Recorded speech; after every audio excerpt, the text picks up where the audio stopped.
seep into people's lives, memories, upbringings, comings out, you know.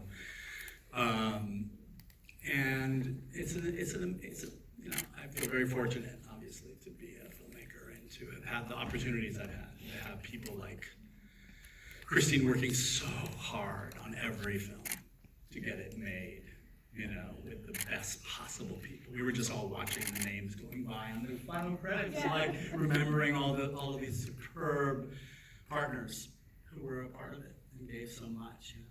And their careers have continued and grown, and some of them are people we still work with to this day. And to be working with Julie on our, it'll be our 5th film, right? So that's just been a through line in my creative partnerships in my career that I'm extremely proud of, of course. Anne? Like that. Oh my God. I mean, I'm so happy that I came out for this because it was just a wonderful reminder of what a special experience it was, what a special movie it was, what a gift it was to receive that phone call from Todd when he said, Julie, I wrote a movie for you. Is that how I talk? Yeah, no. And I read it on the subway and I couldn't believe it. You know, I couldn't believe he'd written this beautiful piece for me and that I got to do it. And we were talking about the whole experience, how hard it was to put it together, how slippery the financing was, how precarious the time was. We shot it right after 9/11. How meaningful it was for all of us to be there and to be here now, right? The fact that it has lasted, that it's a place where people can see themselves reflected, you know, which is what I think film is all about, and that remains pertinent is so meaningful because it was meaningful for us, right? So it's wonderful that it's meaningful for others. Over to you, Sean. I mean, I don't have much more to add except that, you know, looking at the credits, I realized how many careers it really started and how many people had, you know, kind of extraordinary opportunities. I mean, Todd and I had never made a movie like this before, where you were creating such an extraordinary world really from the ground up. And it's true, shooting it right after 9/11 added a kind of urgency to what we did, you know, in the best way. The other thing we were talking about over dinner was Julie was pregnant when we were shooting. Yes. You know, and that was also kind of an extraordinary thing because it was all this you know, confluence of all these extraordinary, you know, events happening at the same time. Oh God, yeah. And you guys might notice this school of acting, I call it, that Julie created that was about covering her midsection. And maybe that midsection changes out of continuity a bit throughout the film. And Sandy Powell, the costume designer, had a constant challenge. Taking out dresses and watching and sort of whispering in Christine's ear if Julie was eating too much at that. Yeah, Sandy would say to me in the morning, I just want you to know that Julianne is eating cake. You gotta keep your strength up. I was like, what am I supposed to do? So I want to go back a little bit to that beginning before we get to Sandy taking out costumes for Julianne, because this did seem, and I remember, you know, watching this film, it did feel like a departure for Todd, and I'm just curious where the seedling of an idea like Far From Heaven, where did it come from?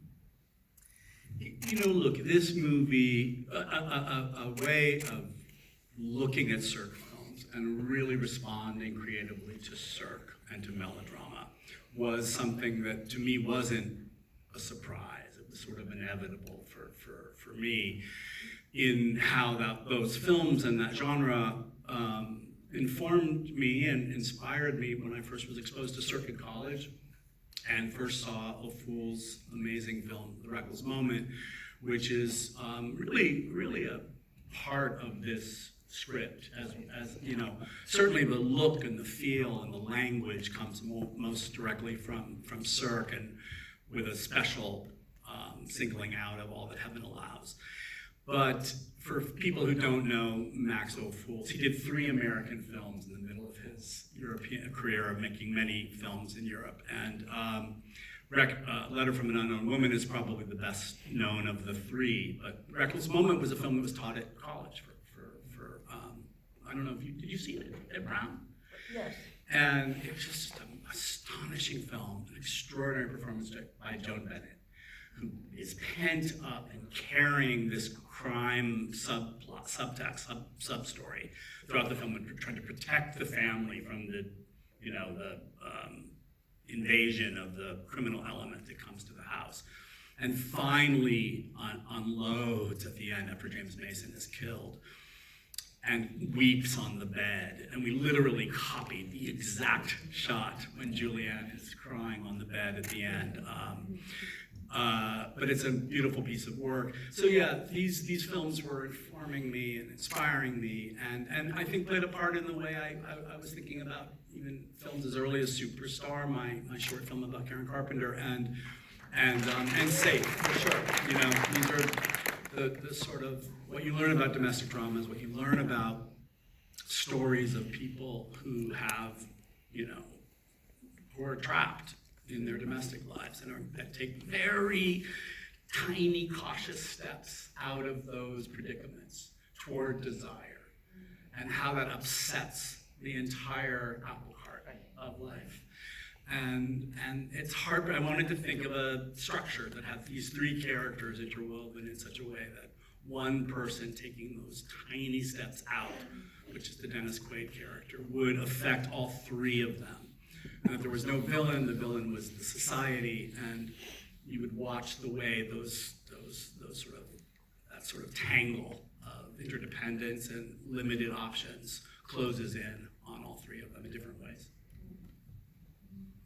Now, Julianne, when you read this script, I mean, Todd's talking about these references and these gorgeous actresses and sort of their emotional excess that, bowl us over on the screen. Do you just go, oh my God?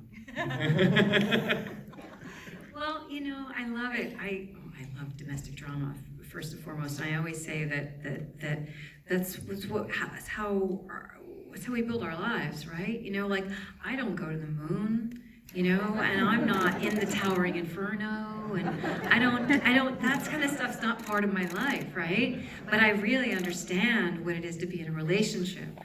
I think most of us do, most of us understand families and relationships and neighbors and communities and social structures and identity. And so that's where I find, that's most interesting for me in my life and in watching something too. So to get an opportunity to do something where this is so unbelievably constructed and deconstructed in an intellectual way and an emotional way, well, I'm just like, oh, sign me up, I mean, really, I love that. That's I only want to go to movies to see people talking. They don't need to do anything. So this is kind of the ultimate exploration of that. So, and then oddly, I remember Todd and I don't rehearse much. I don't particularly like rehearsing, and I'm busy, Christine. I'm busy. But I did say to him, I said, let's just do a really quick read through because I want to make sure that I hear it the way that you hear it, right? Like, can we just do it one day? Like I just want to make sure. And so I think we read it with Dennis Quaid that day, yeah? And maybe, I don't think Dennis Haysbert was there. I don't think so. I remember being Dennis Quaid and you. And we just read it really, really fast, and we went through it, and afterwards Todd was like, yes. And then he was like, but how did you know? I said, because, it's in the rhythm of writing. And I said, and also we are, what's the word, indoctrinated. We are cultured in that vernacular. Like, we all watch those movies on TV. So it's like you hear the cadence, the tone, the whatever. It's like it's there. It's like in your brain. You don't even know it's there because you've been watching. So that was what was so fascinating, was that the story was so immediate and emotional, and yet the shape, the structure was also something that I had absorbed culturally, right? So it was all this stuff working together. I was lucky.